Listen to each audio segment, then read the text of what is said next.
नमस्कार। चलिए आज ये समझते हैं कि हमारे कंप्यूटर के अंदर आखिर होता क्या है।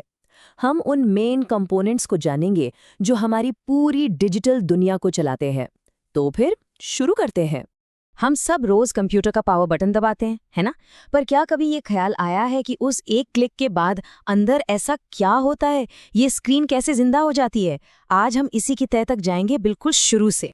तो जैसे ही वो पावर बटन दबता है, सबसे पहली चीज क्या होती है? हर कहानी की शुरुआत एक ही जगह से होती है, बिजली। इसके बिना तो कुछ भी नहीं है। यही वो चिंगारी है जो मशीन में जान डालती है।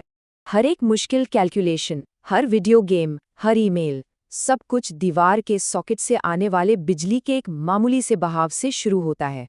पर कहानी इतनी सीधी भी नहीं है। यहाँ एक प्रॉब्लम है। देखिए, दीवार से जो पावर आती है, जिसे ऑल्टरनेटिंग करंट या एसी कहते हैं, वो हमारे कंप्यूटर के नाजुक हिस्सों के लिए बहुत ज़्यादा पावरफुल और अस्थिर होती है। कंप्यूटर को तो चाहिए एक बिल्कुल स्थिर कंट्रोल्ड करंट, जिसे डायरेक्ट करंट या डीसी कहते हैं। तो अब इस प्रॉब्लम को कौन सुलझाएगा? यहीं पर एंट्री होती है हमारे पहले हार्डवेयर कंपोनेंट की, एक ऐसा पुर्जा जिसका इकलौता काम है इस कच्ची बिजली को काबू में करना और इसे पूरे सिस्टम के लिए इस्तेमाल के लायक बनाना। और इसे कहते हैं पावर सप्लाई यूनिट, यानी पीएसयू। इसे सिस्टम का दिल भी कह सकते हैं। यही वो दिल है जो हर दूसरे हिस्से तक पावर यानी कि जिंदगी पंप करता है। इसके बिना कंप्यूटर कुछ नहीं, बस एक खाली बक्सा है। तो पीएसयू का मिशन बड़ा सीधा सा है, 3 स्टेप्स का। पहला, ये दीवार से अस्थिर एसी पावर लेता है।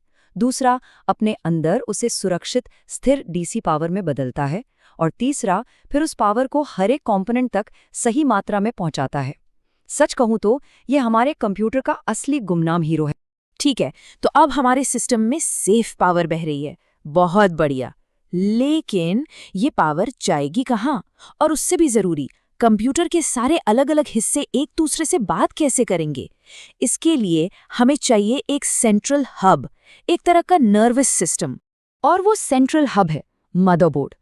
इसे कंप्यूटर का सेंट्रल नर्वस सिस्टम मान लीजिए, या किसी शहर का पावर ग्रिड। ये वो बुनियाद है जिस पर सब कुछ टिका है और जिसके जरिए ही सब कुछ एक दूसरे से जुड़ा है।